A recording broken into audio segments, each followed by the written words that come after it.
What's up, everybody? Welcome back to the DK Garage. I'm Jeremy, that's Joe, and this is kind of a special race day rundown. You want to tell them what they're in store for today? Yeah, we're at Martinsville Speedway, and we missed last week. We had a lot of things going on, and NASCAR this time of year is a little bit different, so we're going to make a little bit different episode for you this week. We're going to try to get you the best bang for your buck, try to find some value in other platforms outside of DraftKings, because this time of year, the contests are different. Football really is king, and we're trying to find the best way to utilize our bankroll. Yeah, we were in the big tournament. We were just at a couple races ago, 100K to first. We're down all the way to 25K. Yeah, isn't it under 10,000 people in the main contest? There's just barely over 9,000 people in the contest. There's a few larger contests, but even the $4 I think is only like 7,000 entries.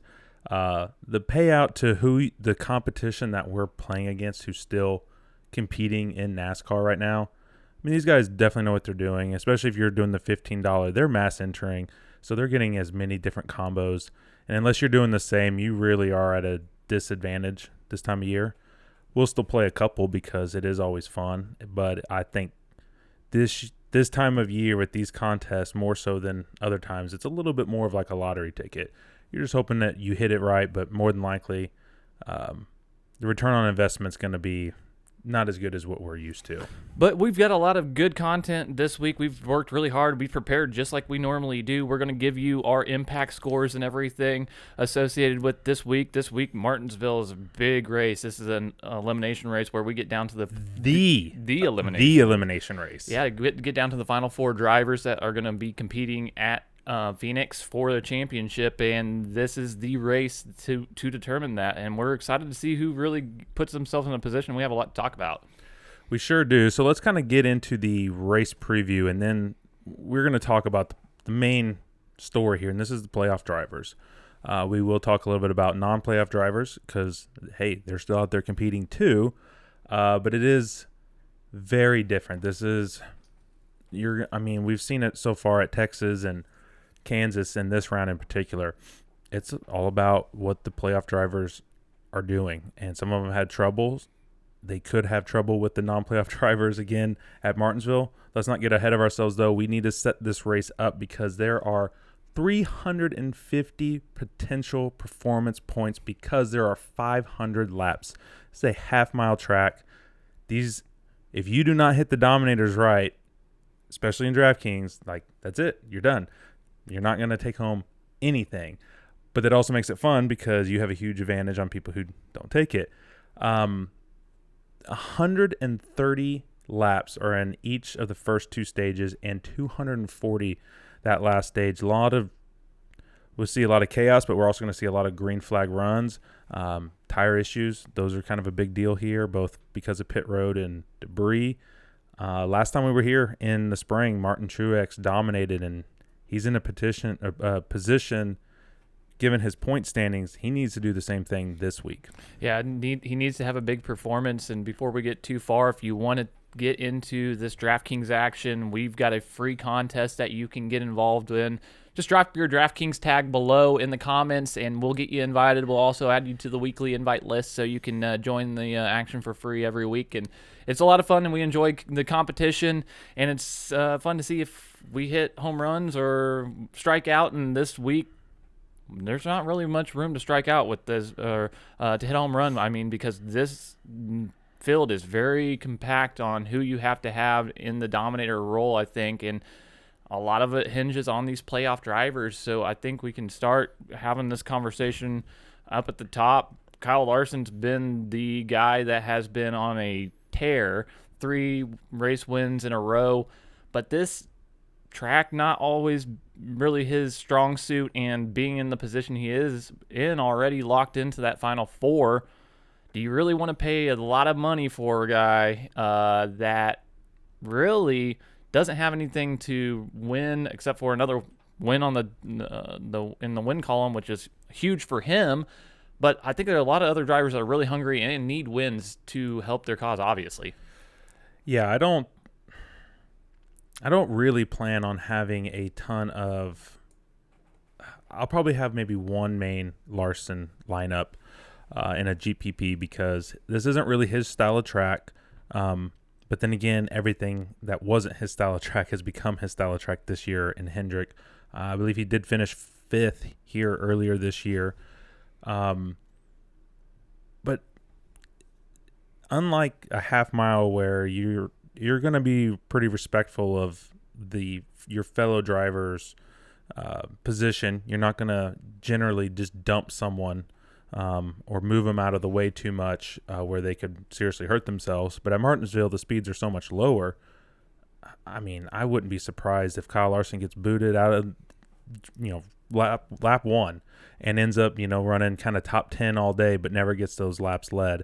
I think they'd be fine with that. I think they're going to be playing defense potentially for their teammate Chase Elliott.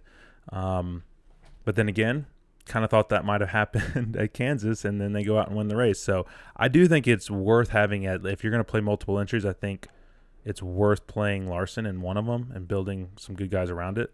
But I don't see him really working out from a DraftKings perspective. From a DraftKings perspective, if you will, I think you hit the nail right on the head. I've given him a 7 with an impact score, and there's good reason to look at other platforms potentially to play him on. I'm actually looking at him in the Prize Picks setting. We talked about getting a little bit different and using our bank rolls in different ways to utilize growth whenever we can. And I see him over there on that platform being a strong play on with the under, because they've got him with a projected total of, I believe, 36.5 is where that sits. And that means he's going to have to finish 5th or better or worse, fifth or better to pay that off. And I don't really see that happening. I think he's more of a guy that's potentially in that 8th, 9th, 10th place realm if he's having a strong day based on other guys that really need to have strong performances. Right. And then you look at his the garage thoughts that you put together with all the data we go over every week.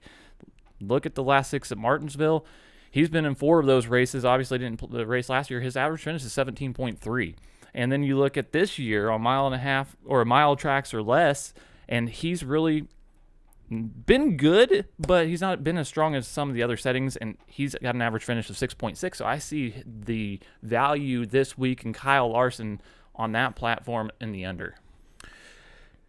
But at the end of the day, it's Kyle Larson, and he has 9 wins on the season, and wouldn't it be just fitting that he finishes the year off in the number 5 car with 5 straight wins? Martinsville and Phoenix. Would not be surprised in the slightest if that happens, but that's not what I'm expecting to happen. So now that we kind of got Kyle Larson kind of out of the way, I mean, on your impact score, you did give him a 7. I'm at a 6.5. I mean, there is value there, but for that price tag and the fact that he doesn't tend to lead laps here, he's just not quite been that guy. Let's have a little bit more fun. Let's build lineups elsewhere. Before we get into the next drivers, I think, because this is what we're going to be watching. We are watching the playoff show. This is not a normal race where you got a chance to make the playoffs if you win. So everyone is trying to position themselves throughout the race to either get the win or maximize points and move on to the next day. This is all about the playoff drivers. We will probably see soft calls against playoff drivers and maybe a little bit NASCAR being a little bit more strict with other calls on other guys. I mean, this is focused around them. So let's take a look at the playoff cut line. So Chase Elliott almost won Kansas. He was really, really strong. If you did check out the race guide, we had that out last week with our impact scores and our projection. We were both high on him, and he really did well. Not quite as good as Larson, but we were high on Larson too. We liked him. So no surprise there. He's sitting in second right now on points. He's up 34 on everyone. Here's the thing. Everyone right now is saying that him and Danny Hamlin at plus 32 sitting third in points. They're saying they're basically locked in. Kevin Harvick came in with, I think it was a 41 or 42 point lead or cushion in the points going into Martinsville, and he did not advance. So neither of these drivers, in my opinion, in this format, in this day and age of racing where Everyone is aggressive right from the green flag. Lap 1, I don't see either of those drivers as being safe. Then we get into what I think is really just a hot mess. Kyle Busch sits at 4th, +1. Blaney's right below him, -1. At 5th, Truex is 6th, -3. Brad is only 6 points out. Everyone that I saw and heard at the beginning of the playoffs was saying he would be eliminated by round 1, at least by round 2. And here he is, 6 points out in the final race to advance to the championship. There's Brad, and he's coming to a track that he's actually pretty good at. And then Joey Logano, -26th. We have a lot to talk about, I think, with him. But I did do some calculations. Technically, he could get in on points. But, man, so many drivers have to have a bad race, bad stages. It's so unlikely. I really do think he's in a must-win. I think that's what the team is going for. So let's get into it a little bit here. How do you want to address this, what you're kind of expecting from this playoff situation? Well, it is interesting because Joey Logano pretty much is in that must-win position. And if he does win this week, next week's the championship race at Phoenix, where he's fantastic at. He's got great stats there. And that sets up for a scenario on other ways to find value with some of these drivers. We might get to Joey Logano here in a second because I want to talk about Martin Truex Jr. Okay. He is three points below the cut line right now. His teammate Kyle Busch is obviously someone that he's contending with for a championship. And Kyle Busch doesn't have as strong as numbers as Truex does, because Truex here in the last 6 has just been on a tear. He has 3 wins in those last 6 races and is somebody that has just fantastic numbers here at Martinsville. And I think he might be someone that might have the most advantage going into this race with how they've ran this season in this package and in this kind of setting, in this track setting, that really might be the most beneficial or have the most benefit out of everything that's lined up with the schedule headed into next week. And I really look for him to have a really strong performance this week, and I've given him a 9 in my impact score. Yeah, I think Truex is a smash play. I got him actually at a 9.5. Him and one other driver we'll talk about here in a few, I think they have the best chance of being the dominators, and it's going to be kind of, in my opinion, it's going to be kind of potentially a little bit like what we saw last year with the playoffs. But here's the thing. Truex did have a great run in that championship or Martinsville cutoff race last year and was in position. Chase Elliott, I think, had a little faster car, but there was, who knows what can happen inside of 40, 50 laps. But the last pit stop, the team didn't get all the lugs tight. Loose wheel, he comes in, has a terrible finish, does not advance. I've seen this team make some mistakes this year. They are going to have to be perfect given their position. They can obviously point their way in, but I think that they're kind of on that kill mode too. I think they're going to be aggressive. Smash play, I mean, he's so far ahead of Logano. He's like 7.5 points, driver rating points up from Joey Logano, who ranks 2nd at this track. I mean, he's dominating 106.6 average DraftKings points. You're going to have to find, I mean, he's going to be very popular in cash games. He's going to be very popular in tournaments. But, dude, if the guy smash, he goes off and leads 150 laps, you're going to need him. I like him a lot. I think, man, do you think that Truex will point his way in if he's not able to get the win? Let's just say Larson or someone else wins who's, let's say, not necessarily below him. So it's either Chase, Hamlin, or Larson, or maybe a non-playoff driver. Let's just kind of give that scenario. Do you think Truex would point his way in, or do you think he's... I think he's fully capable of pointing himself into the playoffs or the next round, because he's someone that has the ability to dominate this style of track. We've seen it this year already, where he can get the stage points and build that cushion if need be to get a leg up on Kyle Busch or Joey Logano obviously is not there. But Ryan Blaney's an interesting play this week too. There's a lot that we can take it from here. Who's the next playoff driver that you kind of want to talk about? I think let's go ahead and talk about Blaney, because I was thinking about this earlier. I think Brian Blaney is in this basically the same situation that Chase Elliott was in last year. I don't know if he goes and wins both the next races and gets his championship, but I think he really, to solidify his status, I guess, in Cup, he needs to get it done here. He doesn't have to win, but I think he's got to make this next round. He's got to take that step forward, and obviously he's got a lot of competition. And Penske as a whole has been behind both Hendrick and Joe Gibbs most of the year at most tracks. But I think Blaney, he is certainly capable of getting this thing done. At the last 6 Martinsville races, his average finish is 7.3, and he's got 4 out of 6 races were in the top 5. He's had some really good, strong runs. I believe it was earlier, I forget which race it was. There was a race recently where he, I think, won the first stage and the second stage. Just ended up finishing 11th, I think, in that race. So he didn't quite get the finish that he needed, but he always seems to run really strong here. We know Penske can run good at Martinsville. They were dialed in the 750 package last year. I know Blaney's kind of been your guy in a lot of spots this year. Now, his 3 wins this year have all come on the high downforce, low horsepower package.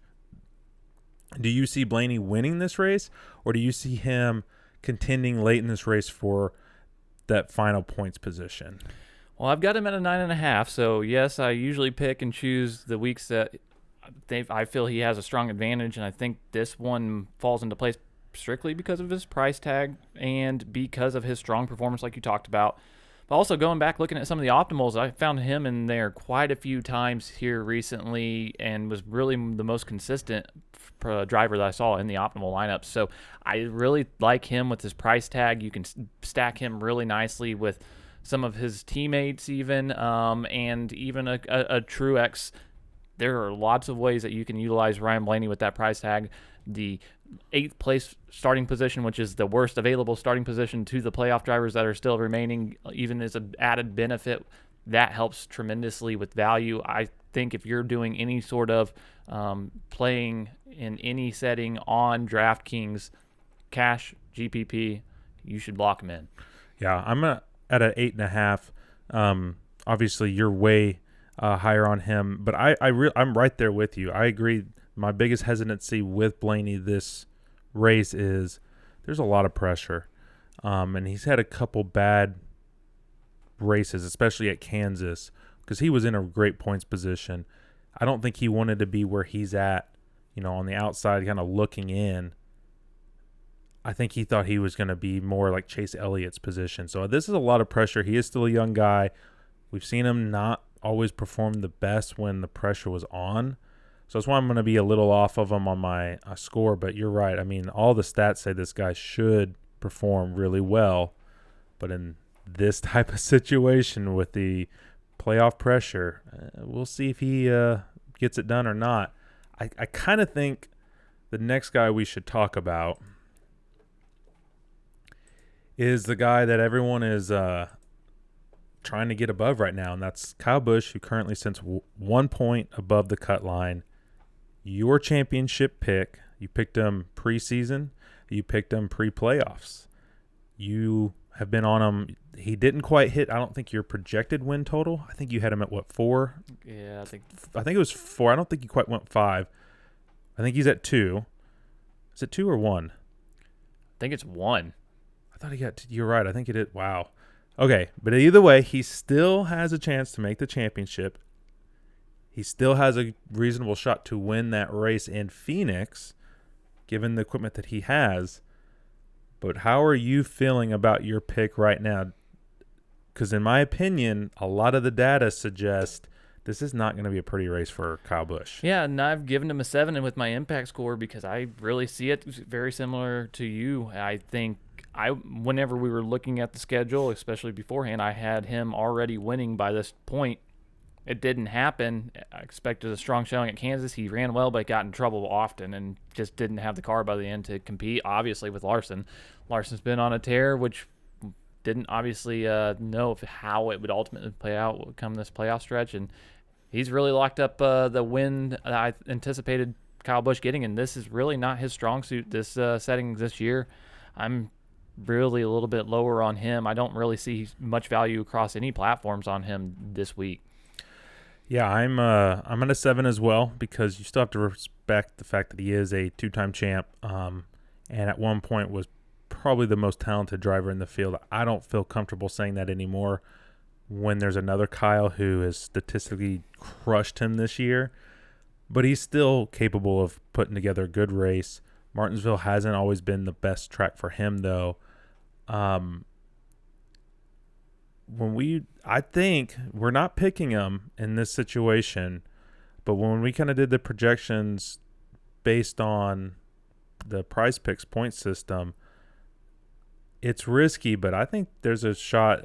Kyle Busch might be a nice little under there. Not one of my official picks, but I think this is, like we said, I think this is a tough spot for Kyle Busch. It is, but he's more than capable of having strong runs and having strong performances. And being that it is a playoff crunch time, does he step up to the plate or does he have a car that's killed by the time we get to stage 3? It's going to be interesting to see because he killed the car twice last time and still managed a pretty strong finish. All right, right here, right now, does he advance to the championship 4? I don't think so. I really don't. I think there's other drivers that have the performance history and have the better setting in their scenario that this plays out in their favor. And I really anticipated Kyle Busch already being locked in by the time we came to Martinsville. Yeah, I thought he had a good shot at maybe sweeping Kansas this year. But you're right. He just had a tough race. All right, let's talk about the defending champ, the defending elimination Martinsville race winner, Chase Elliott. He's $10,100 on DraftKings. He's starting second, right alongside his teammate Kyle Larson. He's one of my. He's the other, I should say, 9.5 for me.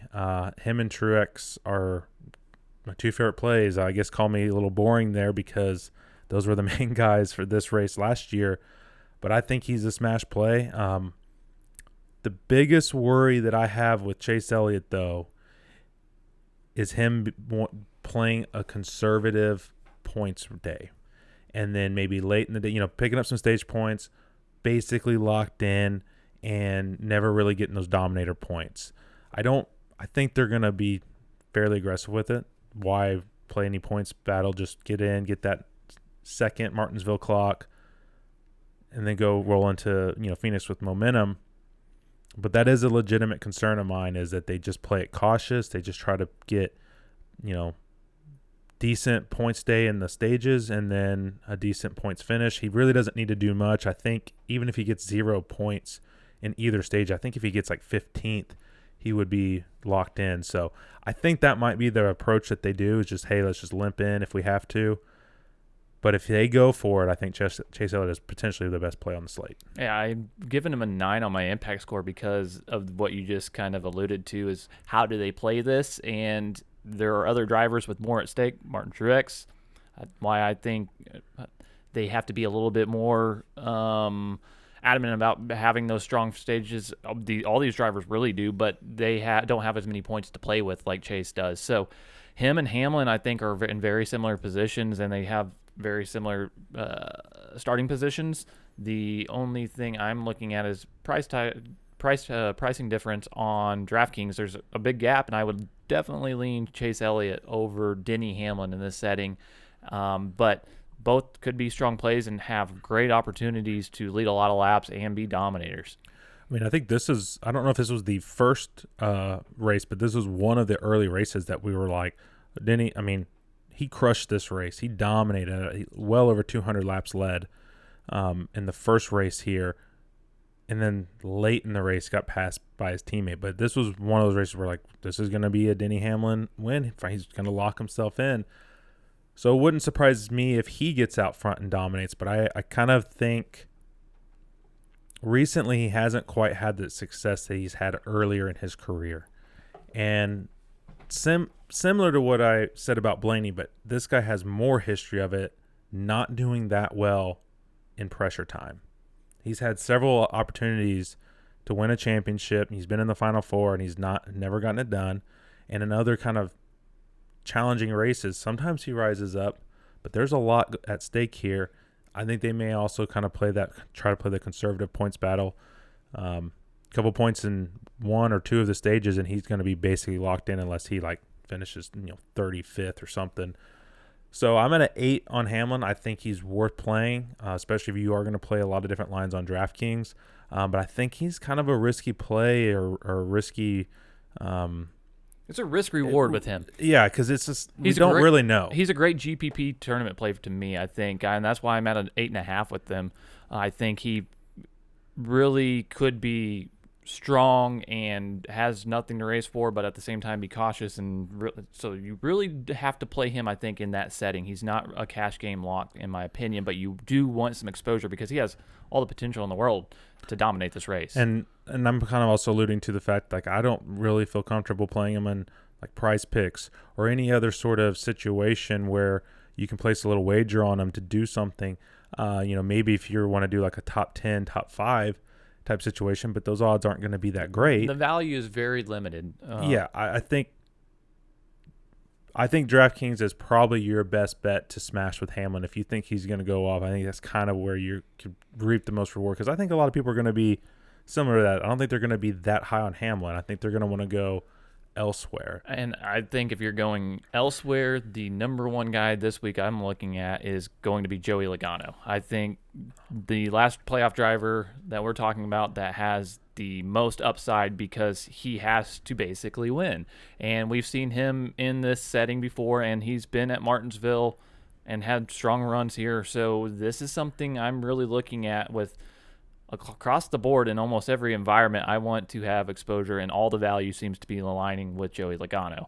So Joey Logano at 9,500, starting 5th, and DraftKings, to me, I'm all over him. I'm at a 9.5. He's my strong play there because all the data we've looked at, you put it together in the Garage Thoughts. That's available on our Patreon, by the way. So if you want to check out all this data that we've compiled over the week and go through and view and dissect and pretty much regurgitate here in front of you, this is the core of it. And Joey Logano stuck out really like a bulb in a dark room to this week.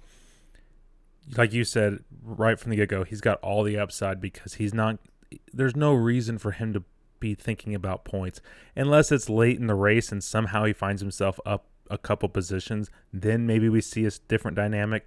But at this point, it's balls to the wall for him. He's got to win this race. I'm at a 9 just because they've been great in this package, and they've been great here, and they've actually been pretty solid in the playoffs, but there's definitely a little bit less out of that Team Penske overall versus some of the stronger Joe Gibbs and the stronger Hendrick cars. So that's why I'm not quite as high on him as Truex or Elliott because of that real high upside. But I could see Logano late in this race doing what he did a couple years ago. I think it was 18, where he just moved Truex out of the way to get the win and then won the championship.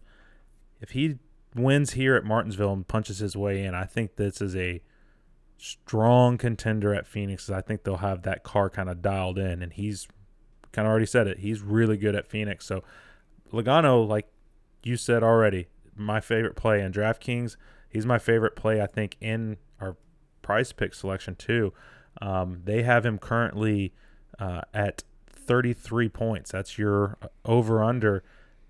That's an 8th place or better, not including any laps led. He gets a couple laps led. That's not bad.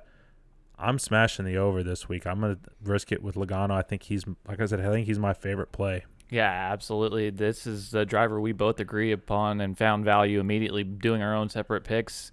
he's somebody I'm hitting the over on too. He's a fantastic value over there, and I think he's going to have a strong run because he's average finish this year on mile or less tracks is 5th.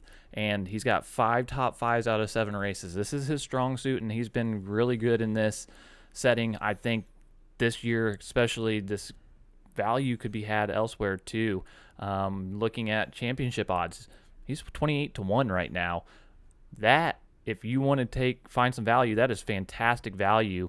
If you think he's going to win this week, because next week at Phoenix, we talked about he's strong, and that would be a great opportunity to hit a really good payday. Let's also not forget he won the dirt race at Bristol, so a short track, and what I would say is a wild card race. I kind of say that it was more of a wild card race than what I think Martinsville is. We typically know who's going to be strong, but because there's so much at stake, we really don't know the final outcome. We just know the guys who are likely to be strong. Why not Logano? Why not that 22 team? I think they could certainly get it done, or, like I said, be worth it from a DraftKings and Price Picks scenario. And I might even smash that 28-1 to win the championship, because that's pretty good value. You ain't got to throw down much for it to really be worth it. So yeah, shop around. Maybe you find some better odds elsewhere. Let us know in the comments if you find better odds at another book or something, because there is great potential with Logano this week if he happens to point his way into that Final Four. Phoenix is a strong place for him. But the playoff drivers, we really covered them, but you really need to find some value when building lineups or stacking Prize Picks or however you approach this week. Well, I just wanted to pull it up. It took me a second here, but at the last 6 Phoenix races, Joey Logano has the 4th best driver rating overall, behind Kyle Busch, Denny Hamlin, and Kevin Harvick. Just saying, he's been really good. 3 top 5s out of the last 6, 5 top 10s. Obviously, he can't get a top 10 and win the championship. You're going to have to win this race. We know Larson will be strong there. He's already locked in. But, man, I was not thinking that I'd be this high on Logano in this situation, but I think he's there. So, speaking of non-playoff drivers, the one that I think really could have been in a better situation than he found himself in is Christopher Bell this week. We got to just mention real quick, though, I think Joey Logano's teammate, the last playoff driver we didn't talk about, is Brad Keselowski. I really like him too. I won't talk too much about him, but I'm at an 8.5. You actually like him a little bit more at a 9. I forgot we skipped Keselowski because I think he's very similar to Joey Logano in this setting, both on DraftKings and in pretty much any environment you're looking at. He is very comparable to Joey Logano. Even in the stats, he's not quite as more prevalent in the mile or less tracks, but he's been competitive at Martinsville in the past for sure. I like him because he's got 5 top 5s out of the last 6 races. He's somebody that's very, very strong at Martinsville. He's a former champion. He knows how to race with pressure. He's in points contention, so he's got a lot at stake, and he's found himself in a very solid position really out of nowhere. And, I mean, we obviously know Chase won that race last year at Phoenix, but Brad was potentially the best car there when you start to look at some of the green flag speed and all that stuff. Brad was a really strong car at Phoenix. Again, Kyle Larson's in the mix, so I don't know if we see that same sort of results from them if they were to make it, but a lot of people already said that he should have been out. He should have been out round of 16 or at least round of 12. The fact that he's still in it and legitimately in a points contention, we didn't really see this. We thought he outperformed our expectations at Texas and Kansas. Rough day at Kansas, but he was able to kind of salvage it, being multiple laps down a few different times. But the fact that he's only 6 points out, I mean, he's, I think, a strong play. So I like him in Prize Picks too. They have him projected the same as Joey Logano, 33 points. I think playing the over on Brad is also a nice little option there. He doesn't have to win, but I think he can have a strong run and kind of get over that fairly easy, as long as there's no mistakes. But now I think that's all the playoff drivers. We need to talk about a few non-playoff drivers because there are a few that I think stick out this week that from a DraftKings perspective and even some of these other options that we have at our disposal, I think there's a couple guys that have a solid shot this week to make us some money. Right, and if we're not going to go through all these drivers, we're going to keep this short and sweet for you, but give you some of our best values. But we did prepare our race guide that is available for our Patreon members. If you want a copy of that and you're not a Patreon member, shoot us a message on Twitter, drop a comment below. We'll shoot it to you. We've only got a couple of weeks of this left. We want to get you a bunch of useful information, and we'll do it for free. We just want you to go ahead and take advantage of that. So you'll be able to see all of our impact scores for all the drivers in that race guide, a bunch of other information, including some core lineup builds and our player pool. So projections. So definitely let us know if you want a copy of that. Just check us or hit us up on Twitter, drop that comment below, and we'll get you a copy of that. But starting with one of our drivers that we really like in this this minimal pool that we're getting ready to discuss, Christopher Bell starting 12th. I think he's somebody that has really good performance history in the 750 package and is somebody that could really contend as a non-playoff driver in this race, and I've given him an impact score of 8. I'm right there with you. I'm at an 8 on Bell, and it's a shame that essentially the other 3 Gibbs cars had issues early. 2 of them really just being taken out at New Hampshire, because New Hampshire is a similar style track as Martinsville. It's obviously different, but short, flat. Christopher Bell has smashed in the Xfinity race and finished second and was running Eric Almirola down before he got saved by a shortened race.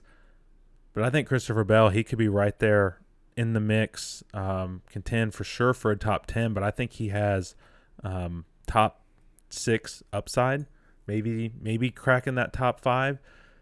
Even at a 9th place finish with some fastest laps, I mean, he's already over 5x given his price tag. I think he's a really nice option to try to, I don't know about how different, but just to kind of balance out your lineups, because obviously you can't have all playoff drivers in your lineups this week. Yeah, and a couple drivers that we want to talk about that don't really offer much value on the DraftKings platform, but are good undervalues that we feel on Prize Picks that can help you continue to grow that bankroll. I'm looking at Kurt Busch, 7,900 starting 10th. I'm looking at the under. They've got the line at 30 over there. I think that based on his performance, that's going to be a struggle for him to get that finish. I'm really looking at him being maybe a top 15 guy for sure, but that'd be a stretch to get 30 fantasy points over there. So I'm going the under on him. Yeah, it's real hard to gauge what we're going to get out of this team. I mean, there's 2 races left in their existence. Chip Ganassi, he did have a strong run last year, but he was a playoff car last year. Hasn't had the best of runs, but he did look pretty good and was pretty strong actually last week at Kansas. But you're right. I mean, they're basically saying he needs to get 11th or better. He's capable of it, but I think overall, I think you're right. I think the under's the way to go. But I'm actually going to put one of my unders, or my only under as far as my core picks go, on Eric Almirola. He's starting 23rd. They have his projection at 27.5. So essentially that's like about a 13th place finish.